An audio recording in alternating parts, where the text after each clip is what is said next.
Alright, so on this special edition of Into the Tower, we've decided to do a little piece called Sasquatch hunting up here in the Smoky Mountains National Park, because there's a lot of stuff up here that's very squatchy. Like right now, I think I hear a Bigfoot, and I think Randy is my assistant here, and he is trying to communicate with the Bigfoot. Via wood knocks. Via wood knocks, because only Bigfoots communicate via wood knocks. What's that? What's that? I hear in the distance.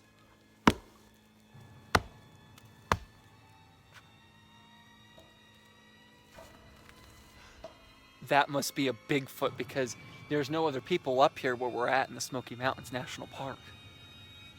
It's gotta be. It's gotta be. What's he saying? Can you translate? I think it's saying, get me the heck off this mountain. We better do the same too.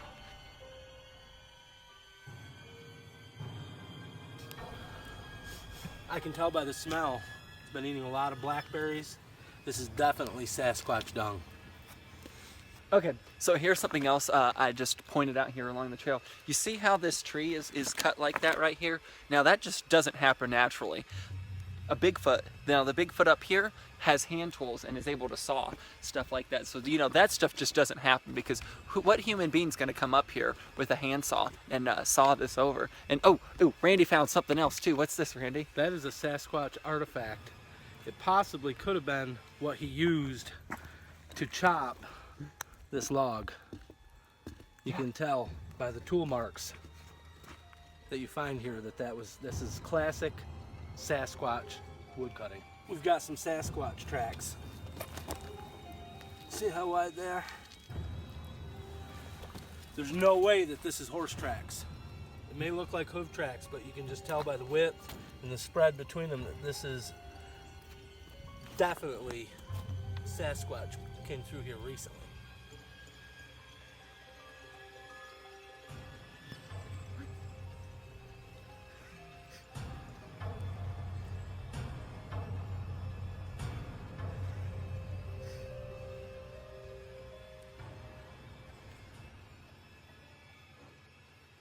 This area of the forest is very, very squatchy. We knew it as soon as we walked into it, and as we're walking along the Bigfoot runway here, we found this turned up tree. What the Bigfoot will do is push this tree over, and it forms this little cave, and you can see how it's all matted down. At least one Bigfoot slept here last night, at least. Well, we've come along, and this is what we found on this path. You can clearly see a set of tire tracks going through this mud, and humans are not allowed to drive vehicles up here. There's definitely a squatch in these woods.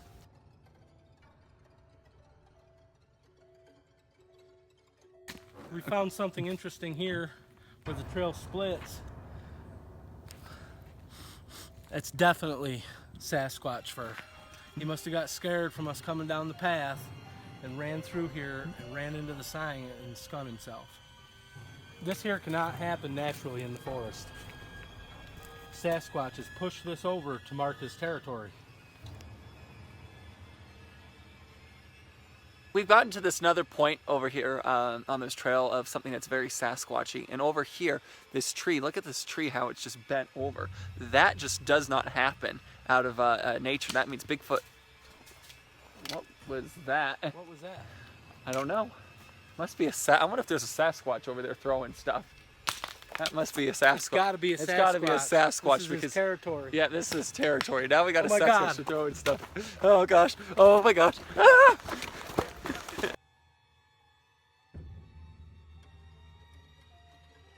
Come upon this power line here in the forest, and there's wires coming off. There's been reports from the power authority of lost voltage, and we've suspected for years that Sasquatch have mastered electricity, the use of electricity, and they're tapping into the grid and powering their homes. And you can tell because there's a couple of Sasquatch marks here that only they would leave. It doesn't happen naturally in the forest. Here's another classic example of a tree that has been thrown into that tree. It's another classic example of a Bigfoot marking his territory. These rocks in the trail here are another classic example of Sasquatch activity in the area. Rocks like this don't occur naturally in the wild. Not like this in the trail. They've been thrown from up above, trying to deter outsiders from getting through. It's like booby traps. This is a classic example of a Sasquatch booby trap.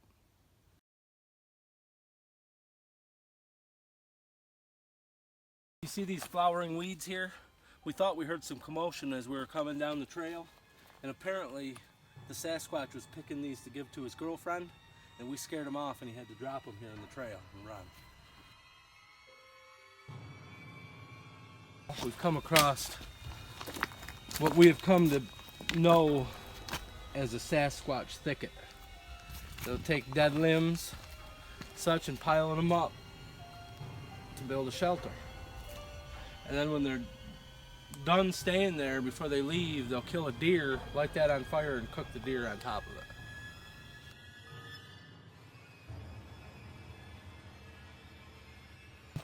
We've just come across this bag of sunflower seeds on this rock, laying there perfectly for us to see. There's definitely a Sasquatch in the area. It's a classic sign of Sasquatch offering a peace gift. Now Bigfoot prefers to wear Foster Grant. And look at what we found here on the trail. He's apparently was in a hurry because we're pushing him down the trail, is what I'm assuming, and he's dropped his glasses case.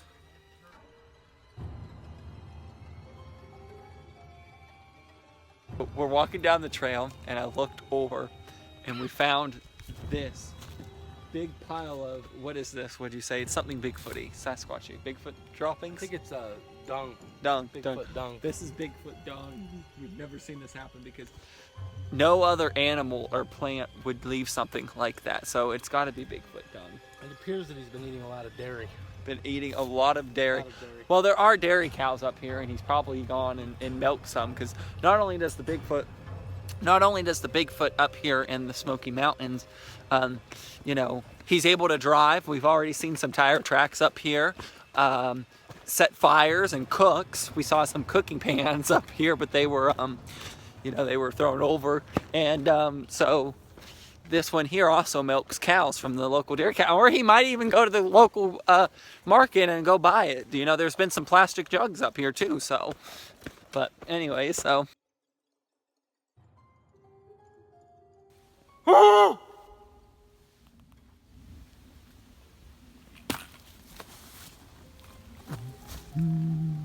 He's definitely around. We've made it so far, and we know we're right on his trail.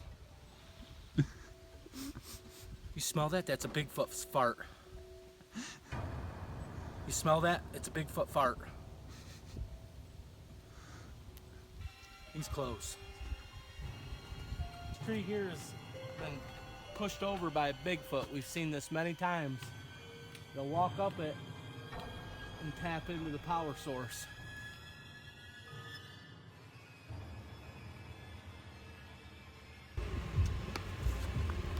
And we found "boo" written on my window in the dust. We're pretty confident that it was Bigfoot. Well, we traced him out in the mountains, remember? Yep. We were pushing him the whole way out, and we believe he got out here to the vehicle, and he doesn't want us to come back, so he's trying to scare us off with these tactics. Yep. It's a known Bigfoot tactic to try to scare people away by riding stuff on their vehicles. Okay. Well, I guess that's our conclusion on this episode of Bigfoot Hunters, Smoky Mountain Editions. I'm Christopher Covert. I'm Randy Gothier. And we'll be back next week.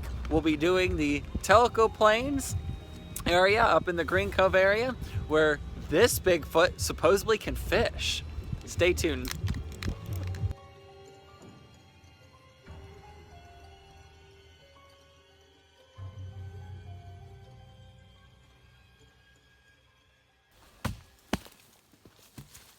are you doing?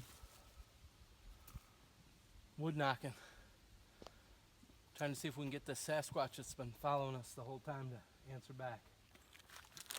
He's probably watching us right now, so by me putting some of these in my mouth, chewing on them, to let Sasquatch know we accept his offer and we should be safe. Action. Here's another spot where Bigfoot has pushed the rocks over the hill. It's another sign of his marking his territory.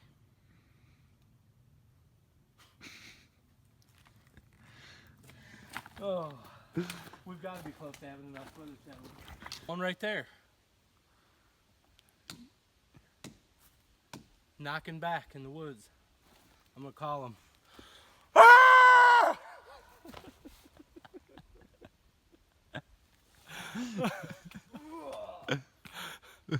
Doesn't happen naturally in the forest. I'm gonna fall down the mountain.